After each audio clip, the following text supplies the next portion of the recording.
Anthony, is there any rumor that it's National Twins Day today? It is actual. It's my twins coming on today. I'm Anthony. Welcome to No Vacancy Live. That's my friend Glenn. You're watching the #1 show in hospitality.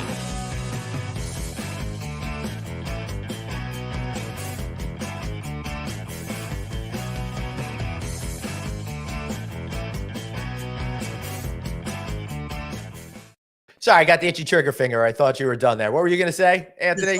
Who's my much younger twin. Yeah. Excellent. Hey, everybody. Welcome to No Vacancy Live. That, of course, is Anthony Melchiori. I'm Glenn Hausman. Thanks for tuning in with us today. I'm excited, Anthony, because we've got a good friend of the show on. And as you can tell already, Suzanne's not here. So I'm already messing things up. How are you doing? I just want to say this for a 10-second commercial. Everybody knows I love Ron Pohl, and we really are twins. And he's just one of the good guys in our industry. He's just one of the good human beings in our industry. And we're lucky to call him a friend. And I'm just glad he's here. And we'll bust the chops a little bit. All right, before we get into Ron, I'm very excited today because number one, I won't have to carry my own weight today because as soon as we bring him on, I don't think I'm going to be able to talk again. But we'll see. We'll see what happens. But more important than me getting to slack for an hour is it's National Housekeepers Week, and we want you guys out there to visit Cintas Shine Awards. We're super excited to be helping them with this, and we want you out there to nominate a housekeeper that you believe in, right, Anthony? Absolutely. They're the most important people in our industry, period, end of sentence. So, yes. And not only that, but listen, do it for them because they're going to get a chance to win a $5,000 cash prize if they come in first place. And then additionally, 9 runners up are going to win money as well. Plus, all the winners, they get stuff for their properties. And the property of the winning contestant in this contest, you're going to get lots of prizes too. So nominate someone today. And people get a chance to have dinner with one of the 2 Anthony Ron twins. We'll have to figure out which one. That's exciting. All right, let's start the confusion and bring in our friend Ron Pohl. It is so great to see you, Ron. And Ron, of course, is now president of international operations for BW Hotel Group. And because that's not enough, president of World Hotels. Ron, how do you fit it all on your business card? Hey, good morning, guys. So good to be here. I think you set the bar a little too high, Glenn, because no one's ever been able to keep you quiet for an hour. So I'm not going to try to do that.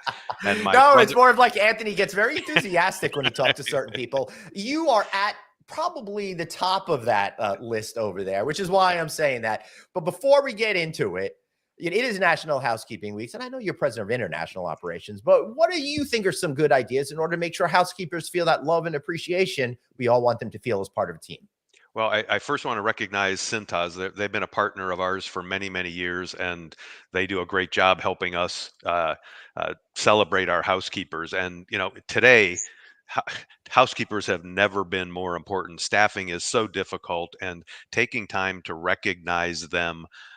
We have a global initiative that we've been doing, which is we're sending our staff out, typically our regional service teams, out to hotels every day to have a party for each of as many hotels as they can hit in a day and in a week's time. So, right. People just want to be recognized and appreciated, and taking the time to do that when we, all too often get tied up in just our business activities are really important. So whether it's pizza parties and, luncheons and celebrations and helping clean rooms. Yep. So, we're going out there, giving them a break and having some of our team clean rooms on their behalf. Right. Anthony? People just want to be seen at the end of the day. They just want to be seen. People, they want increases, they want more flexibility, but the priority is, do you hear me? Maybe you can't make all the changes when it comes to compensation right away, but are you listening to me? Are you coming in and helping me? Are you throwing us parties? Are you recognizing us? And I think that, there's nothing more important. I know coming up in my career, it's like I didn't really care about anything. It's like just every once in a while, just wave to make sure I'm around and I'm working, and I'm working for the team. So it's great that you guys are doing that. And like I said in the green screen, we're seeing a lot of the changes within your operations, and I'm hearing it from my friends. So I'm just glad you're in charge, my friend. The 2 most important words are thank you. You Yep. know, you just thanking them for what they do every day. It's the hardest job in the business. You know, Speaking of, yeah. wait, I have to disagree with that a little bit. The Uh-oh. two words of Glenn Houseman, then thank you. Yeah. The hardest word, the hardest job in this business is working with me, is I think what Anthony is trying No, to say. we're both very peculiar in different ways, and I think we both learned each other's. Okay, that like, all right, it's time to leave Glenn alone. And it's but yeah, you're very easy to work with. You're just peculiar, Yes. just like So- Right, but all people are. That's what people are about. Ron, congratulations! This past year has been incredible for you with this amazing promotion you're having right there. You've got a lot of experience internationally. I think when we first became friendly with each other, you spent a lot of time running to Asia, I believe, at that particular time, and now you're doing it all again. But as the top dog in those regions, what's that feel like for you? First of all, as a professional, then we'll get into all the worky work stuff. Yeah, no, it's an amazing opportunity at this time in our industry to be able to really see what's and be involved in what's happening on a global basis. You know, Mhm. for so long, our industry was North America focused, and Best Western for many years, Right. quite honestly, was North America focused. But I think a lot of the opportunities today, especially in Asia and Latin America, for us, Europe will continue to be an area where we focus and develop, but Asia is just exploding, and having the opportunity to visit these countries and understand their different business models Mhm. is very fulfilling, and having a chance to do something completely different in the upper upscale and luxury segment is fun. That's awesome, Anthony. So talk about that new role. This is the worky work part of the job. Yeah, and let's just say World Hotels has 200 hotels in its portfolio. Anthony. Well, describe World Hotels for people that don't know, and describe kind of what your mission is there, because I don't know how many people are familiar with exactly what you're doing. Now that's a great question, Anthony, and you know, Glenn and I were talking a little bit about that. Is we bought World Hotels 3 years ago in 2019, and you know, you know, had either one of you ever heard of World Hotels before this discussion? Right. I've been in the business for almost 40 years. I hadn't heard of World Hotels. They've been around for 50 years. I heard it when I got the press release that you guys bought them. I was saying it in a nice way because that's exactly what I wanted to say because I never heard of them, but until Right. you get promoted, and then I was like, okay, let's pay attention. So I'm paying attention.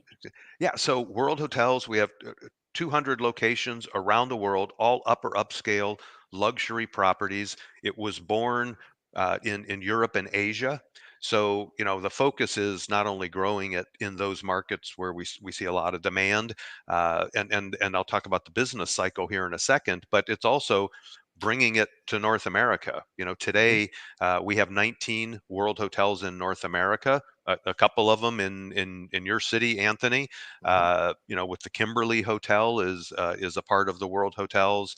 Uh, the Sanctuary is part of World Hotels, not too far from there. The Warwick Rittenhouse, but people never associated the two together. So it's a it's a it's a it's a unique group of owners that Yep. formed together and said, "Hey, you know what? We've got something special here." Uh, so it's all in the upper upscale luxury segment. You know, it's Okay. interesting. You said those three hotels, and you know we've been around so long. It's like, oh, I got a story. I got a story. I got a story. I got a story for every one of those hotels. that's a, that's So hysterical.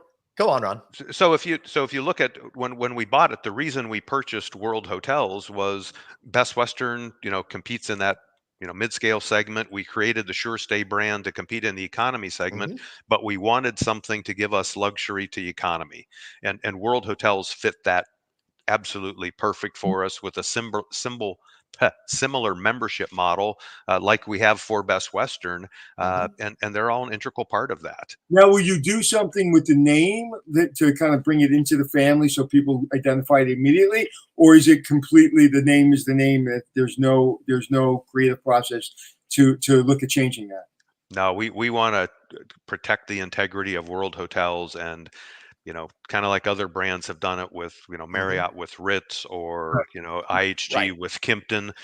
It's it part of keep, it's part of that family of brands, but shh. yeah. I mean, Yeah. it is its own unique brand and segment of hotels. So we want to protect that at all Well, costs. that's certainly an interesting way to go about it, particularly when a lot of the hotels themselves are strong brand names. So, Right. like the Eden Rock Hotel, for example, in Yep. Miami, or the Yes. Peppermill in Reno, just to keep it to conversations in the United States for our American Yes. Yes. viewers. But then you got great hotels, like I'm at here right now, the Vault Hotel or something like that. And I couldn't pronounce the word, Heilsberg or something. Yes. That's Yes. what you said. I think that's exactly how you say it, Glenn. Hey, Glenn, why are you when we first started this, you were very articulate, and the more you spend time with me, the more you're articulating like I articulate. Listen, I had the name up here before and I was able to read it, and now I've lost it. And I remembered the vault because that part was in English. I was editing their book yesterday, and there was some words that I'm changing because my co-writer wrote some of these words, and he said moreover, and I was like, even writing, do you think I'll ever say or think moreover? Yeah. Yeah, You've never said that word in your life. Nope. That's the first 2 times he's ever said it. Yeah, I expect a good forthwith to be coming out of your mouth any second now. No, I actually would, because that's kind of a military term. Okay. So I actually have said that word. Go ahead. Yeah. So, Ron, what's it like now? Like trying to unite this collections of brands that have individual identities, but behind the World Hotels brand, so all of these hotels can prosper and we can get customers to have that shorthand understanding of what it's all about.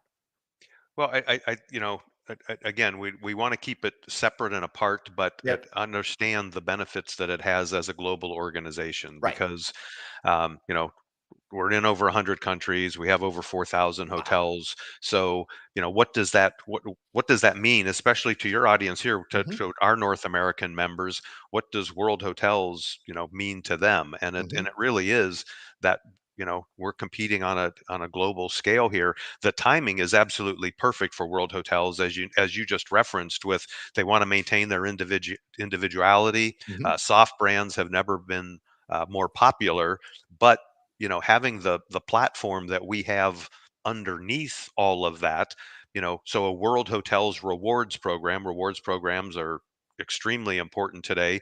Well, we can create that program and tap into the 50 million Best Western Rewards members that we have, and really create some benefit.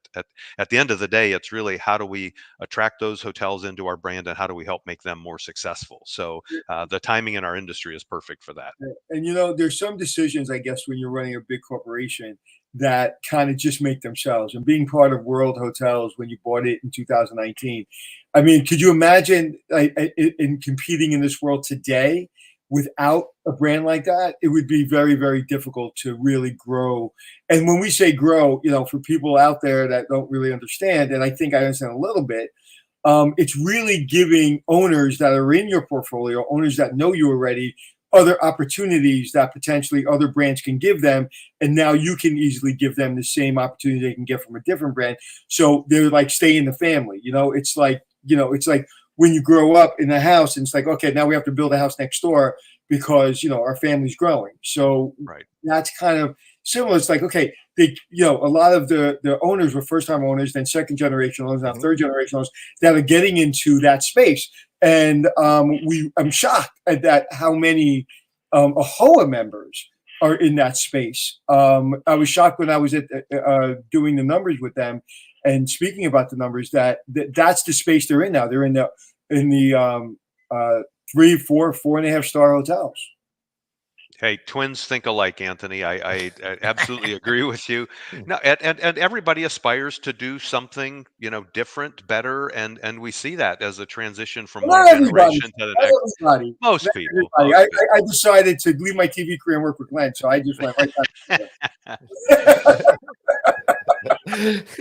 But we Poor needed you. something for our members. Aspirationally, they own a lot of great hotels that are independent and upscale and even luxury. So what opportunities are we creating, or are we suggesting they're going to have to find a different brand to do that. So it really does keep it in the family and have fun with it, because that's the beauty of the soft branding is there's no hard standards. It's when we bought World Hotels, it had 3 brands. It had luxury, it had elite, and it had distinctive, and those just all kind of fell into different segments. But we created a new brand called Crafted, and that was intended to be the smaller boutique properties that really specialize in food and beverage and the overall experience, but smaller hotels. That's a great name. Yeah, and we just we sit down with them and say, okay, let's have fun with this. What does this want to look and feel like if they're not already doing it? We just added the Inn at Mendenhall just I'm just looking at it. I'm wondering, where is Chadsford, Pennsylvania? Yeah, so it's in Eastern Pennsylvania, but it's a neat little boutique property with a fine dining restaurant, does phenomenal catering, and they felt that, hey, you know what, this is a good brand to be with. So that Crafted is our fastest growing of all 4 brands. And it's great because we're all entrepreneurs in our own right, but when you're associated with a corporation, whether it be your brand or somebody else's brand, there's certain restrictions and there's certain mindsets that kind of play against maybe a more creative person. When you allow business entrepreneurs that have their money and their skin in the game be them, and then bring your corporate ability and your creativity together. I think for too long, what was happening in our industry up until maybe 15 years ago is we were forcing really, really strong entrepreneurs to come into a system that may or may not, it may fit them, but it doesn't fit the way they work. And I think that finally, in the last 15 years, you see really those two things coming together. Well, and for many, many years in our business, it was standardization. Customers want standardization. They want to know that from one city to the next, they're going to get that same experience. And today, it's the exact opposite of that. They do not want the same experience from one city to the next. They want the culture of that city, that country, and be able to really have fun. What they want is the sheets, the plugs being in the same place, the lighting being good, and the water working, and it being high pressure. They want that standardized. Everything else they want standardized. Yeah, absolutely. Hey, Daniel, I see you've got a question. We'll come to that in just a couple of minutes. But I think, Ron, you're absolutely right about that.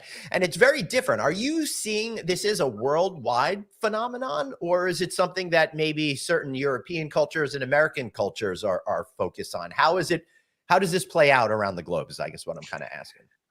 Yeah, I think in Europe, they've been in this mindset for many years. And that's because they have so many independent properties, et cetera, right? Yeah, and for those who are watching, it's kind of like the inverse. Here we have mostly branded, there it's mostly independent. Sorry. Yes. Go on. No, you're absolutely right. And so I think we're learning from that here in the States, and the younger generation is also forcing us to, more experiential travel, and, the combination of leisure and business travel together, all of that makes them make different choices in their travel. Asia is a little unique in that in many countries there, I think, where they're still developing, they need to know that they have a trusted brand that they're going to stay at, but still like the uniqueness of their experience. So right. But and yeah, that's where you get into the luxury hotels that have always been in places like China, for example. Yeah. But previously they were catering more towards an international audience. Now they're kind of shifting a little bit towards a domestic audience as well. Is that correct? Well, absolutely, and especially the pandemic forced Asia to try to get as much domestic travel as they have now. Many of the countries over there just don't have domestic travel. Fortunately for Japan, Seoul, they have domestic travel that can support that. But many of the other countries in that region, very, very, very difficult for that. Yeah. I just got back from. Yeah, I just got back. That's funny. I was going to say, I heard you just got back from Asia. You spent 2 weeks there. Yeah, go on. I did, and I actually I took our board of directors there with us as well Awesome. for 12 days to Wow. visit Seoul, Vietnam, and Bangkok, and it really was to understand what's happening in that region more from a development perspective. But Seoul is just incredible. Seoul, Singapore, incredible countries and Yeah. cities that are continue to develop and have high-end assets. Vietnam is the most interesting, in my opinion, at this point in time. We have 3 hotels there today. We have 26 deals in the pipeline. Wow. Um, and continue to develop more, but kind of a nuance happening in there and somewhat in we see it in Bangkok, and we see it in Australia, which are branded residences. Hmm. And these are not to be confused with, condo hotels or anything like that. They are actually developing, you know, condo buildings that are just for occupancy, for That's families to interesting. live in. It sounds to me like what hotels used to be back in the day, because like in the early 1900s, it seemed like people lived in hotels on Park Avenue, right? Is it that kind of thing? It is, and they want connection to a brand to make sure that the project has integrity, and you've got a lot of bad actors out there that could be developing condos that Right. might not ever be built. But we signed our second branded residence, our first one in Vietnam, 3,000 condos. Um, Wow. in Ho Chi Minh City, which is just Wow. an incredible project. And then another project of 2,400 keys, which is a combination of villas, hotels, and residences. So Vietnam is just exploding. So many new projects going on, and really a neat place. I haven't been to lots of parts of Asia. I've been to Vietnam, and I will tell you something. The people there, there's something about their service and their ability to relate to the human condition, if you would, that I've never seen before anywhere in the world. There's Yeah. a gentleness and not an over need to serve, but really a gentleness about just the way they go about their business. And I remember I was staying in a hotel. We're shooting a show there, and matter of fact, my favorite picture ever I've ever taken, I've put on social media, is just a bunch of kids from Vietnam just jumping on top of me, and we all have like all our faces in the camera, and they were just so beautiful. And I was in a hotel, a branded hotel that does not have a good reputation in the States, but it was probably the best hotel I've stayed in many, many years. And the Yeah. breakfast was to this day the best breakfast, the best brunch I've ever had. It was 3 floors. It was insane. And I just remember, like, I didn't want to leave. It's the first time I've been out of the country, even though I'm from Italy and and I love Greece and I love everywhere. I love Spain, but I've never like really said I don't want to leave. Like I really can stay here the rest of my life. And there was just something magical about that country. And again, growing up a kid of the 60s and 70s, I didn't know how I would be treated or how the feeling in Vietnam was. And it was just spectacular. And so I can't wait to see one of your hotels there. Yeah, truly the friendliest people. I'll give you another quick story. So while we were touring and meeting with different developers when we were there, my wife and a couple other spouses were out around the Mhm. town of Ho Chi Minh City, and they were trying to get back to the hotel. And so they went into a store and said, can you call us a taxi or something like that? And the associate, not the manager or anything else, said, you know what? I'll order you a Grab, which is their equivalent of Mhm. Uber. It's on me.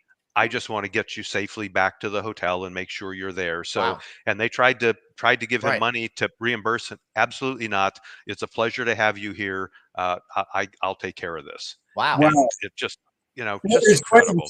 because I was in a shoot somewhere in the middle of nowhere, and my crew was still needing to get B rolls and stuff. So they said, "Go back to the hotel." They said, "We'll call an Uber." The Uber was like in the middle of the nothingness in like seconds, and the guy was so friendly. And I got to my place, refreshed everything. The guy was so friendly. I can't get an Uber in Midtown Manhattan. I literally can't. You can't find my location. It's really difficult to get an Uber in Midtown Manhattan. But I found an Uber, and then they got rid of Uber, and I guess they have Grab. But yeah, just it's great to hear that that's one of the locations that everyone's looking at. And one of the things I'm seeing too, even if you look at your clothing, you're starting to see a lot more made in Vietnam. I had never seen that before.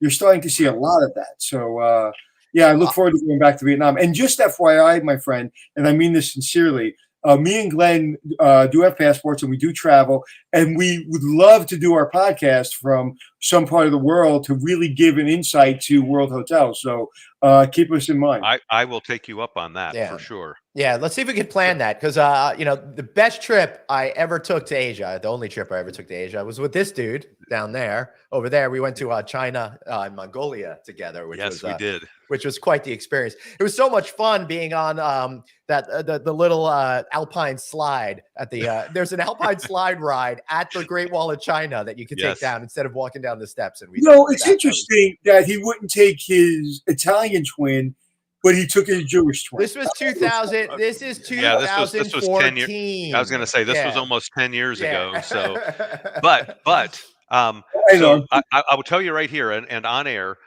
mark your calendars and let's see if the first week of February you are open, because we're having our World Hotels conference in Bangkok.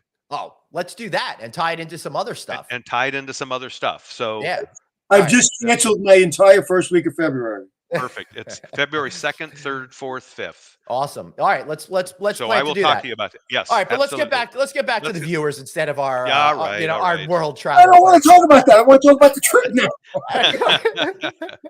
Hey, Michelle, happy Wednesday. All right, Daniel's been waiting long enough. Ron, 2023. What are your biggest challenges that might be lurking? But I'd also like to say where are your opportunities as well. I'd like to give both sides of the coin here. Yeah, so it's a good question and a little bit more difficult to answer based on parts of the world. So just maybe let's start with China, for example, right? Because we were talking before going on air that I've been to a lot of the conferences and everyone's saying when it comes to China to sound a little like Anthony, hey, forget about it over there, right? I think you're both right in that. China, nothing in 2023, right? So we're concerned about that. We've got a lot of hotels that are barely open and still trying to survive. So that nothing much there. I am very concerned about, and I know no one likes to talk about the R word, but I am very concerned about recession in both North America as well as Europe. I was on the phone prior to this call with some of our European partners, and energy costs, employment costs are through the roof. And, in Great Britain, by way of example, they're expecting energy costs to triple or quadruple. And that, that's just devastating for any type of operation. So, but, there are, the upside is we do see business is back. Occupancies are back, rates are up, especially throughout Central Europe, France, Italy. We're seeing very positive momentum. I was just going to ask about Italy because I remember when I was working with you folks on your annual conference a couple of years ago, it was so devastated, and that hangover was just going on and on and on for those poor people. Yeah, no, it's getting much better. It would be, even better if this Ukraine thing would end, and that would have major effects throughout Europe. But we're still seeing occupancies strong, and I think the fourth quarter we'll see a little bit of a dip. But this is the time of year people want to go to Europe and visit because of the weather and activities. So we're cautiously optimistic about 2023 in Europe for at least the first half of the year, and Asia just continues to roar back. I mean, they're more and more, open borders. The only place that has testing still today is Seoul and China, but you can't get in or out of China. So what's the point? What's the difference? Yeah, right. What's the point? But the rest of those economies are opening up, and rates are moving. And the other point to Anthony's earlier comment is Asia is still so affordable. I mean, Japan's a little bit more expensive, but all the other Asian countries are very affordable to visit, and we do see more and more travel there.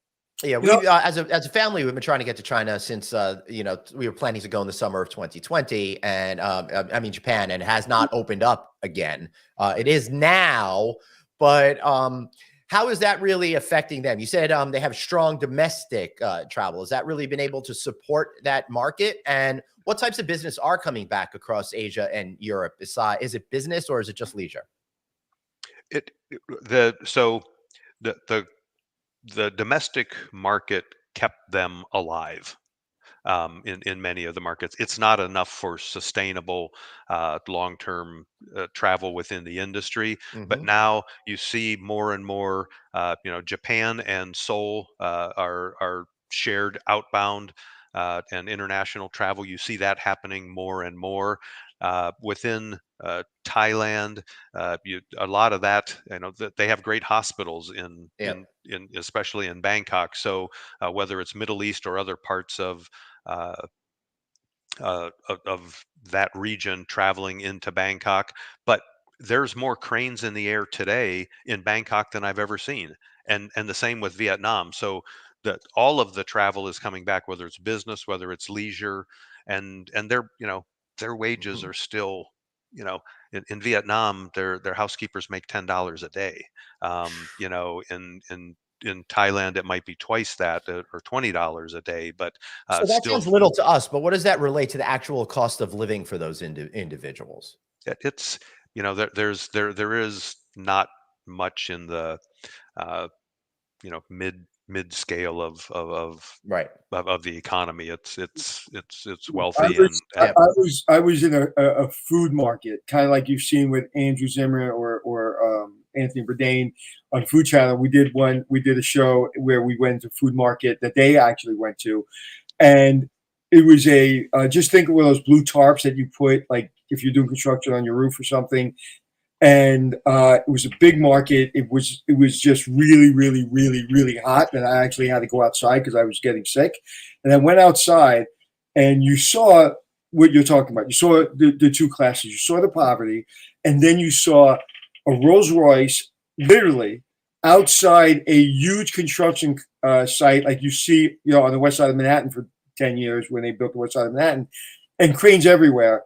And it was just so the whole time I was there, it was just those two types of people. You saw nothing in the middle. So now, with all that building and with things going forward, you'll start to see, because listen, eventually everybody starts to, a high tide floats all boats. So I think the more you see manufacturing, the more you see these condos going up, you'll see the middle. Yeah. yes, Good absolutely point. right, You absolutely know, right. I want to talk to you a little bit about other parts of the world as well. We have a tendency to focus just on Asia and Europe, but what are you seeing in maybe like Oceania, Australia, New Zealand, South America? What's going on in those parts of the world? For Australia's strong economy, again, A lot of domestic a lot of travel? a lot of domestic travel, and and their development is starting to return there, which is always a good sign. You have Right. So hotels there? I'm sorry. You have hotels there? Yeah, that's We've why got that's why I brought it up. Yeah, we've got Couple. 70 Best Western properties there, and a dozen World Hotels. Yeah, it's a market, but it's very expensive to build and operate hotels there. So the growth there will be slow. I think that Central and South America is and will be an even better opportunity going forward. South America's still kind of slow, but we're seeing more deals like I spoke about earlier, which is branded residences and Hmm. condo hotels. That's Yeah. really how they finance a lot of their projects. So I do think that Brazil will come back, and we're seeing some opportunities. Uh, So, if I in that. could kind of touch on something that I'm going to talk to you privately about, but just touch on it a little bit. You are traveling. You have an exciting job that I am envious of, and that if anybody's listening, would be envious of. But you work your butt off. I understand that, and it's stressful, like anything in life. But it's exciting and it's different, and you're learning a lot of different skill sets. Even at this, you know, ripe young age of 27, you're still learning every day. And we need to collaborate as an industry, and I have several different other industry leaders collaborating with me to make our industry sexy, to make our industry important, to make our industry something that is a first. It's a first thought. It's not a thought. It's like, well, this didn't work out. Yeah, kind of. I like people. This is not a like people job. This is, am I passionate about helping people? Am I passionate about getting up and creating? One of the things that I've hated my whole career is when somebody comes in my office and I'm interviewing them and I go, why do you want to be in the hospitality industry? I'm a people person. I'm a people person. And this is what I say. I'm not. Right. I don't like a lot of people, but I love helping people. I just talked to a guy I work out with this morning, and he said to me, we were talking about when we first met each other, and he goes, yeah, you're mean. Like, what do you mean? He goes, you're not mean, but everybody thinks you're mean. I was like, why? He said, because you don't like people. I said, no, I love people, but I'm not a people person. And so you can love to develop in a hotel and develop teams, and so you have to have a passion for that. So if you're a banker or a lawyer, or, and I know Glenn's tired of me talking about this stuff, but Never. but it's we need, and I'm demanding, and I think I sit in a position where I can kind of force people a little bit, not you, because you understand where I'm coming from, but we need to collaborate as a world of hoteliers and demand that we put ourselves out there to not have to all of a sudden decide, well, we're going to increase the wages from this to 30%, and everybody applauds. We need to do things to generate, excitement that people can build wonderful careers in this industry. And I think we're in a situation now that we're sitting, we got caught. Again, this is not politically correct for me to say, but we got caught. And because a lot of hoteliers were not doing the right thing, and now we are, and that's great. But we need to show people that we're better than that, and that we're this wonderful, wonderful place to work. And if I do nothing else in my last probably 5 to 10 years of work, this is my mission. This is my mission. And I don't care about anything else. It's like, this is the best effing career in the world. And we need to start screaming that in a way that gets people's attention. Because sitting here begging for employees and begging for people not to leave and begging and people coming in our office and demanding raises that we have to give them because we have no people, we've just got to change that. And anyway, I said too much. No, I think you're right. And Anthony, I would love to work with you on this. And we've had some discussions in the past about how we might be able to do that. I think our profession is one of the coolest that there is. I mean, I started as a front desk clerk at a hotel and didn't even know if I liked the business, but the opportunities it creates. 5 years later. Yeah, 5 years later, right? But you're right in that we lost it and got kind of caught with our pants down with this. Is that in Europe and Asia, people still very much aspire to be in the hospitality industry and are very, very passionate about it. We have a lot of passionate people in North America. I'm not trying to say that, but there is so much opportunity to diversify and get people engaged in our industry because it's a global industry now, not like when we came up through it. We were like, oh gosh, it'd be great to travel from, Cleveland to LA or whatever. Now it's, where in the world do you want your career to go? And that can be a part of the game plan because every major brand out there has the opportunity to work on a global basis. And even if it's only for a year or two, what could be better than that? So how do we sell that to the younger generations? Because everybody I know that's been in with brands for so many years have had incredible careers. And I'm just going to use this example, and then we can move on to a question I'm sure Glenn has. But I've got a whole question that I want to ask. You look at Food Network, and you look at what Guy did and all the chefs that did there. They did an amazing job for the culinary careers, and they got everybody for years going to culinary. and becoming chefs. And you saw the registrations for all these culinary programs skyrocket. Now you go through some of these culinary schools, they're closing, they're bankrupt, and they're empty. And the reason being is a lot of these people saw what they did on TV and they wanted to kind of duplicate that. And what they don't see is Guy and all the other chefs work their butts off, whether it be on TV or in the kitchen. So once they got to the kitchen, they realized they're missing Christmases and everything else, and 12 o'clock at night, and it's really hot in the kitchen. They started saying, you know what, this is not for me, started leaving the industry. With the hotel industry, when I started getting it on TV, we had a lot of people going, whether Cornell, UNLV, and those people, most of those kids are still in this industry because they went into maybe front desk or they went into culinary, and they're like, nah, I don't like that. I'll go there. Whereas culinary, they don't see that leap as much, or if you're going to be a chef. Whereas if you go into the hotel industry or the hospitality industry and you don't like what you're doing, you don't need to leave. Right. Right. So I don't want, so I've seen that happen with the chefs. That doesn't have to happen with us. And we've done that on a smaller scale. Now I want to do that on a larger scale. And I'll tell you what we're working on, and we are doing it. And I'll tell you kind of what's happening. Yeah, and I do want to say that working closely with H&LA and AHOA, they've got some great stuff that they've got to really help do this, and the advertising and promotion of the industry is critical. Yeah. So it's up to us. It's up to us to make it happen, though. That we can promote it all. I want to know if a little birdie fell on his shoulder. Yeah. All right. So, we were talking about all the different regions of the world, but we left out one major region. And that, of course, is Africa. It's home to 63 countries. Best Western is represented there. And I think 10 or so, a couple of them being North Africa, which probably gets lumped in with Middle East. Right. But what's going on in that continent, and maybe some specifics on some of the regions as well?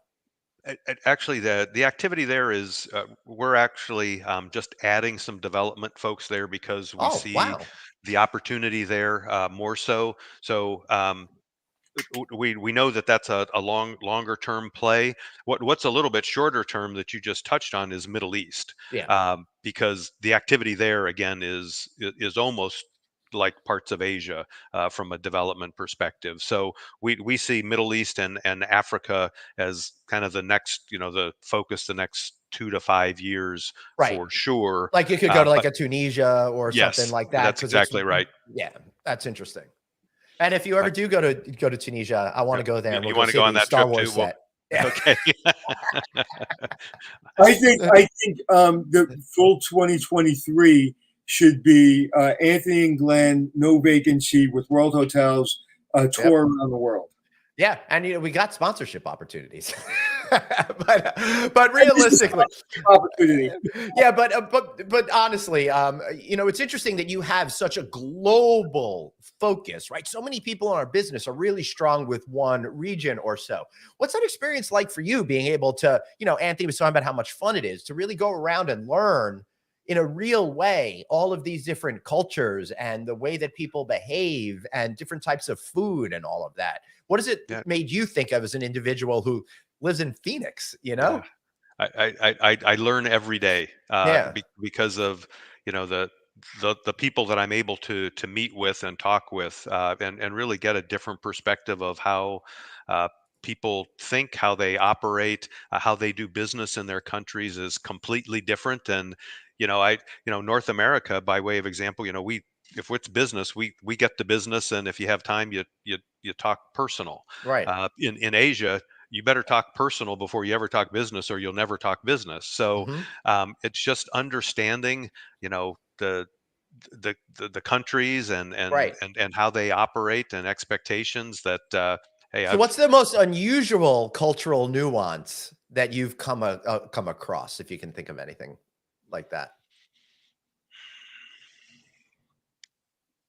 Gosh, because I like, are there certain countries like that you have to like make eye contact, or others, if you maybe, look directly at people, it's insulting, or, something that us as Americans wouldn't even consider, Well, and something as simple as not all countries like to shake hands, and you just, you're kind of attuned to that. So, you go in, and especially post COVID time, shake hands. What Mhm. do you, Right. no, no thanks. But again, I think what I learned most in some of the discussions in Asia was you start out with who people are as a person before you ever think about talking business with them, and where do you come from, what do you do, sit down and have a dinner with them, and then you might get to business at that dinner, but most likely it's probably going to be the next day or two before you talk Right. business. So does that mean that it's really a matter of people trying to get along with people, and if you get along well with an individual, then you do business? Where in our country, it's like you don't have to like the guy.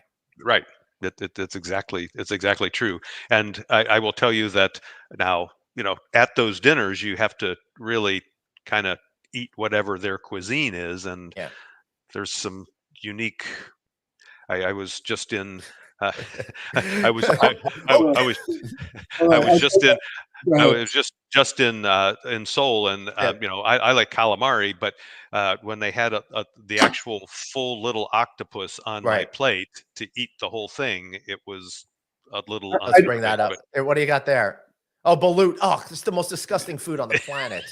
Whoa! You just insulted our whole culture. That's the baby food in Vietnam. And listen, if any balut lover wants to come over and insult my mom's matzo balls, you got it. It's Yeah, okay. right. I was there and I had to eat it because, of course, Andrew Zimmer and Anthony Bourdain did it on TV, so I couldn't be a wussy.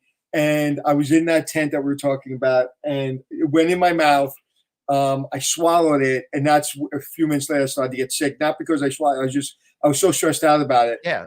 Trying to be cool on television, and it's basically it's not a hatched egg. Yeah. Yep. It's It's a fertilized Yeah. duck embryo that's Yeah, well yeah. on its way to being a chick. yeah. Have you ever had that? I have not, but I would also say a drunken shrimp is not one of my favorites. It's uncooked shrimp that are Mhm. basically killed by putting a alcohol teriyaki on them, and then they're just served. Oh. So it's like worms in your mouth. It's Oh. just It's any- different. That's It's not different. that's not fun. Yeah. No. I wonder if I wonder if someone comes over who loves balut and goes, ugh, what's with that? A steak? I'm Yeah, disgusted. right. I'd really be curious to see what people think about our food and stuff like that, right? Anthony, sorry. No, it's okay. I talked over you. In Iceland, I had the fermented shark. Another reason I had to do is because those two gentlemen also did it on TV, and it's called even with the wiki. I really can't pronounce it, but it's fermented shark, and it's spelled Hakarl, and it is. There's a shot of me on the That's show. the national dish of Iceland. Yeah, it was extreme. There's extreme hotels, and the chef is like, smell it, and I smelled it, and I almost fell. I was like, that is not a great smell. And he goes, taste it. It's not as bad as it smells. And as again, I swallowed it. I didn't chew it. I swallowed it, and I just looked at him and go, Chef, why would you lie to me? So apparently, what is Hakarl is a national dish of Iceland consisting of Greenland shark or another shark that's been cured with a particular fermentation process, hung to dry for 4 or 5 months, has a strong ammonia-rich smell and fishy taste, Oh, making it an my. acquired taste. Wikipedia Yeah, says. so when you travel around the world, that's great about traveling. One of the things I found out in Sweden, you can't have a double scotch. You can have a single scotch, but you can have two of them, but you can't put them in the same glass, which was very interesting to me. Where are they, Utah? In Canada, you can't. In some places, you can't have a medium rare steak or a medium rare hamburger. You have to have a well done hamburger. So there's so many things about travel. If I was a different person, I would have loved to take my children for the first maybe 9 years of their life and really brought them around the world, because I got more of an education in the last 10 years than I did in my last 47 years, in my first 47 years. And I would imagine, Ron, you've had the same experiences. Yeah, and the other thing that is, blaringly obvious is the number of languages that they all speak compared to us. Well, we speak English and Brooklyn on this over here. And also, what I found out, whether you think this is the greatest country on earth or not, is not up for debate. What it is that other cultures is interesting, if not more interesting. Like my friend just went to Italy. I've been to Italy several times, and a 300-year-old building in Italy is a brand new building. They still have grand opening outside. Right? 300-year-old building in America is the oldest building in America. Right. That's absolutely crazy. I would say my first experience with those cultural differences when I realized I had a McDonald's hamburger in upstate New York and they put on ketchup and mustard. We here in Long Island, it was only ketchup. It blew my mind, guys, at that when I was like 9 years old. That's a struggle. I can understand that. But travel is so important to our industry, and that's another great thing about why this is great. This is a great country, a great business to be in, is because if you're working for your company or any other company, say, I always wanted to go to Africa. You're like, you know what? We're opening up a region in Africa, and we need development people. There's the plane. See you later. Like, what other place can you do that? So I'm sure, Ron, Africa does not have a whole lot of franchise folks already, or maybe I'm wrong, but what's that process like finding the right person in some of these emerging markets? Well, it's challenging, but there are developers in those markets that you just have to really make sure that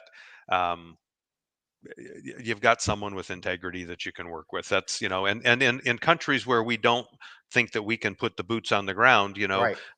India, by way of example, we partnered with a well-known management company there that has done a phenomenal job, but we don't have the expertise to do business there and to grow our brand. So Africa might be another one of those licensing agreements where we put another office there to develop in country, like we did in India, like we did in China, like we did in South Korea. So, and what I found in working in other countries, like you said, some are not as developed, so there's not as many policies and standards in place. So they're doing things, and we're like, "What? What are you doing? That's cool. Yeah, that's the way we do things because there's no other way of doing things, and that's uncomfortable for a brand with integrity. And so that's why it's really slow in some of these areas. It's just because they have to wait for these standards to develop before they, start doing, because you can't do things illegally. right. And so you have to wait till the standards are in place. Well, and then some of the countries, they still do business with cash. So, how do you take a deposit on a hotel in cash? So it's well in Brooklyn. That's the cannabis guys. Yeah. In Brooklyn, that's all we still all we have is cash. My daughter's going away to Puerto Rico next week, and I said, "How much money are you bringing in cash?" Now, if you're going away for a week to Puerto Rico, what's the minimum? Not with your family, just your friend or your boyfriend or your girlfriend. What's the minimum in cash you're going to bring with you? at least a couple grand, right? A couple grand, right? Yeah. A lot. And she told me how much. I got 20 in my wallet. I'm sure there's a cash machine. I was like, babe, that's one night out to dinner. Like, what do you think? If the computer system goes down, they have electric grid problems. What are you going to do? You need cash, and dads can't fly to Puerto Rico in 5 minutes. So it's just funny. Travel is, to me, it is like a lot of people find it stressful, but I find it, if you just let the process happen and you just accept it, and whether it be cultural differences or even now with the flights and everything, it's, we're so fortunate to be able to be so connected, and we really get a perspective that you can't get in any other way. Reading, school, like you really have to have, as you say, boots on the ground. Yeah, I'll just say for the record, I don't use cash. I just use traveler's checks because I want to make it as uncomfortable for everyone as possible. You know what's so funny? So ask your kids if they even know what one of those are. No, they have no idea. And why are they spelled with a Q? Yeah. Last night, I'm telling you, it went through my brain. I was like, let's get a traveler's checks. I was like, oh. Do they even have traveler's checks anymore? Do they have traveler's checks? I'm sure they have them. I don't think anyone's using them. Maybe they printed them in like 1989 and there's some left over or something. I don't know. Ron, we're getting towards the end over here. what advice would you give, since we talked so much about getting people excited about the business? What's some advice you would give a young professional who's just stepping into our incredible business? Well, they have so many opportunities today that they could pick any career they want. It really is, what's going to want make you want to get up in the morning and go enjoy something. The one challenge in our business, I will say, is compared to some of the others that it seems to be attractive to the younger generation is, Right. well, I don't have to go into the office every day, or it's impossible to Mhm. run a hotel from home. Right. But we really need to accentuate the benefits of that, and Yeah. and creating, I mean, some of the friends that I have today were back when I started in the business, and Right. and you build those relationships, and it is a community of people, and I think the more we can sell that versus, hey, I can work at home and book stuff for Amazon 5 days a week, and I can stay in my sweats. Yeah, that might be attractive for a year or two, but Yep. our business creates so much opportunity, and travel is so much fun and excitement, and you're missing out if you don't. Like you guys, I didn't do any international travel before 10 years ago. Right. It's all been since then, and I've learned and enjoyed life so Amazing. much just being able to do that. And the more we can Yep. inform them of that at their high school years, and get them excited about it, I think the better, I the just more want to go successful somewhere we will other be. than Las Vegas and Orlando again. Yeah, yeah. Yeah. Anthony, Yeah, sorry. I have some friends that peaked in high school. It's like, I didn't peak in high school.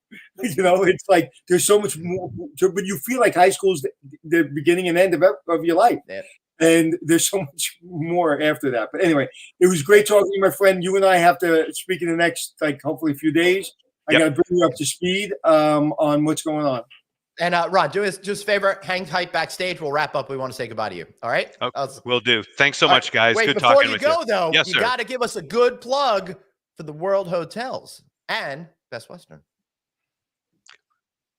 Give you all a good plug? Now, give Okay. others a plug. Plug yourself. What's your Yeah. website? What's Hey, your website? so we've got two things happening here that you need to know. Number one, we're having our Best Western annual conference in Cleveland, Ohio, my hometown, home of rock and roll. That's the last week of October. And then we have the World Hotel Conference, February 2nd through the 5th in Bangkok, Thailand.